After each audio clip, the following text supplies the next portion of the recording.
Hey everybody, it's Bill. I'm the salty old Marine. Today let's talk about tinnitus. Tinnitus is that buzzing or ringing in your ear or ears that is constant, it never goes away, and it can be caused by your military service. Before we jump into that, I have a favor to ask. If you haven't already subscribed to this channel, please take a moment and click on the subscribe button. You're doing us a world of good, helping us to get the news out to our fellow veterans, and of course you'll get notified when new videos drop. So thanks very much. All right, so let's get into tinnitus. Tinnitus is a constant ringing or buzzing or other kind of sound in the ears, in one ear or in both ears, and it can also often be caused by military service. Typically, but not always, it is entirely subjective. What that means is you can hear it loud as day and sometimes extremely loudly, but it is not something that anybody else can hear. It's not a real noise. You can't put a microphone up to your ear and measure it. Strangely enough, there is a type of tinnitus that is objective and can be recorded from outside. That is very rare, but we're not talking about that one right now. We're talking about the common kind. What happens is, over time, exposed to very loud noises, a person can develop tinnitus. Now, tinnitus is the most commonly claimed VA disability.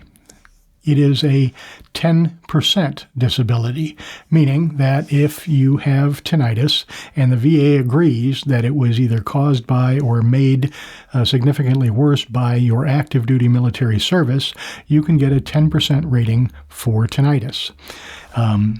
That's it. It's 10% or it's nothing.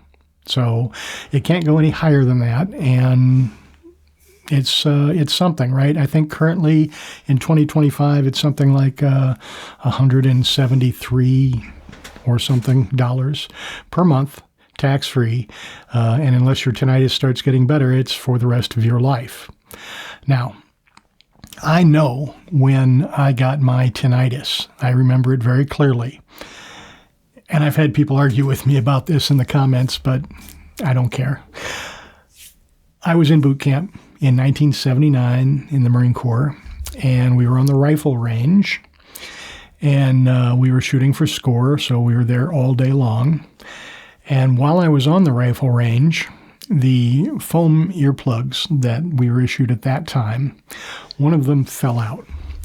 And when it fell out, I reached down to pick it up. I was going to kind of brush it off, and gross, and shove it back in my ear.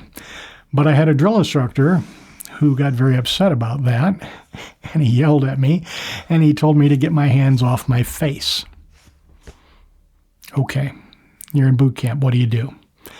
So I fired all day long with nothing in my left ear for hearing protection. Now, I've had a couple of comments from older veterans who said, "We didn't have any earplugs in my day." Okay. You probably have tinnitus, and maybe you should be claiming it if you haven't. I don't know what to tell you. Earplugs are intended to help prevent that sort of thing, and in my case, I shot all day with an M16 on the range without an earplug. And so, yeah, I remember, going back to the barracks that night, and my ear was just, wah, that huge, ringing, horrible background noise, and it has never ever gone away. It's stayed with me all these years. Now, I actually have it in both ears, but it's most pronounced in my left ear. You get used to it, but it's always there. Sometimes more than others. Anytime I'm exposed to any kind of a loud noise, I definitely notice that my tinnitus, blows up. So, making a long story a little bit shorter, I went ahead and I filed a disability claim for tinnitus. As I mentioned, tinnitus is, for most of us, a subjective claim. Subjective. What we mean by subjective is there is no way to prove or to disprove that a veteran has or does not have tinnitus. You will most likely get an audiology test in a CNP, a compensation and pension exam, but that's for hearing loss. That's not for tinnitus. If you describe tinnitus and are diagnosed with tinnitus, you have tinnitus.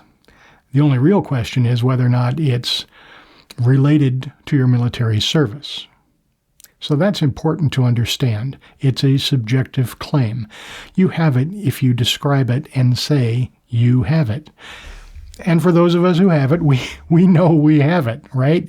It never goes away. It may ebb and flow. It may interfere with what we're doing sometimes, keep us from sleeping, cause us to have headaches, but it never completely goes. Okay. So I filed the VA disability claim for tinnitus. Now, at that time, I was new to the VA disability system, so I didn't know about things like going out and getting a diagnosis. I didn't know about things about like a nexus letter. I didn't know much of anything. I knew that I had never reported having tinnitus while I was on active duty, so there's nothing in my service treatment records about tinnitus. And I don't especially recall mentioning it to anybody that I served with, so I don't think I would be able to get a buddy letter from anybody that was serving with me back at the time who would have heard me say, man, this tinnitus is killing me. I didn't have that. All I had was my statement that I have tinnitus and, in my case, my MOS. I was a military policeman, 5811 in the Marine Corps. And as it turns out, there's a chart of MOSs and exposure to noise. It was called a FAST letter. It was written a long time ago, and it's used by the military to concede noise exposure based on different MOSs, with the idea being that somebody who serves in artillery is conceded to have been exposed to very loud noises, whereas somebody who works as an administrative clerk probably not.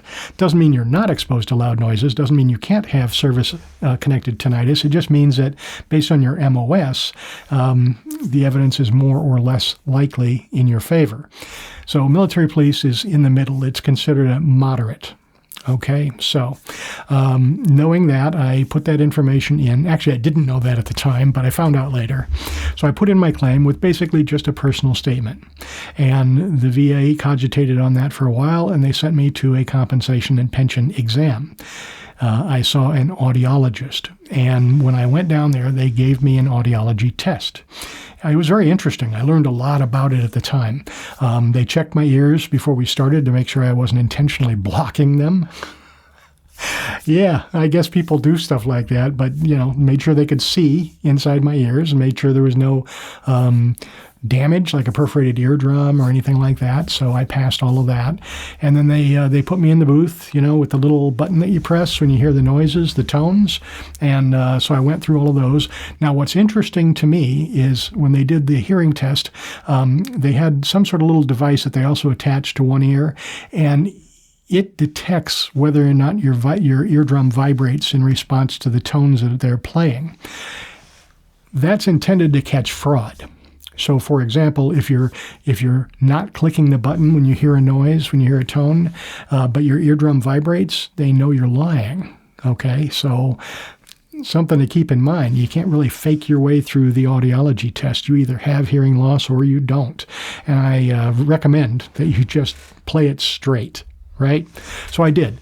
So we did the tones, and then we did the spoken word where they say words and you repeat the word back.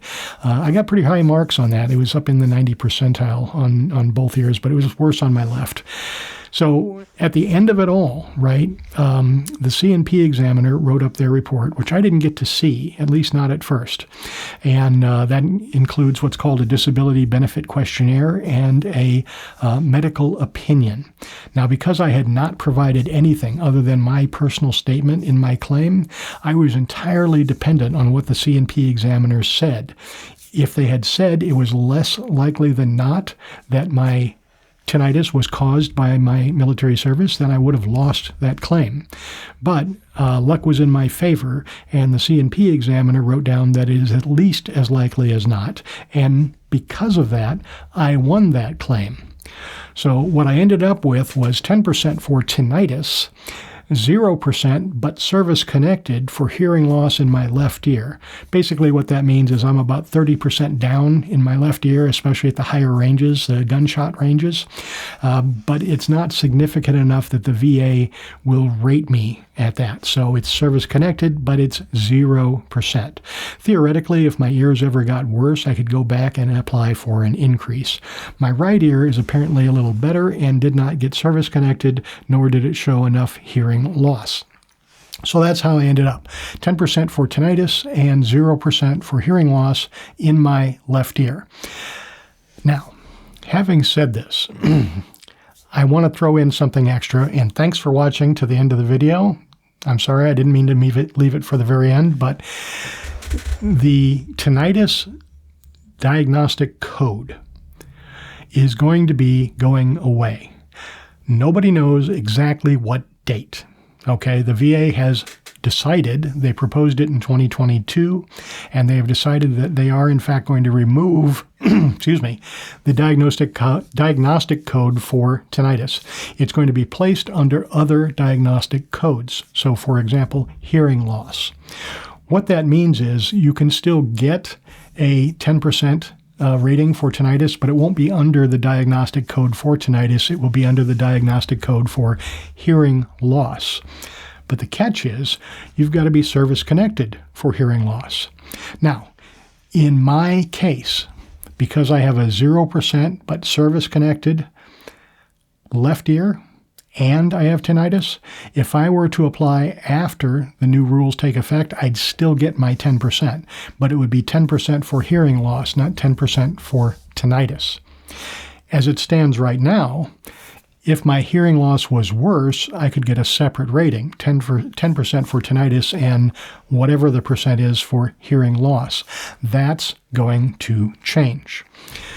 Therefore, if you are planning to file for disability for tinnitus, I suggest that you put in an intent to file very soon and file your claim before the changes take effect. And again, I don't know what date those changes will take effect. But to be honest, why are you waiting?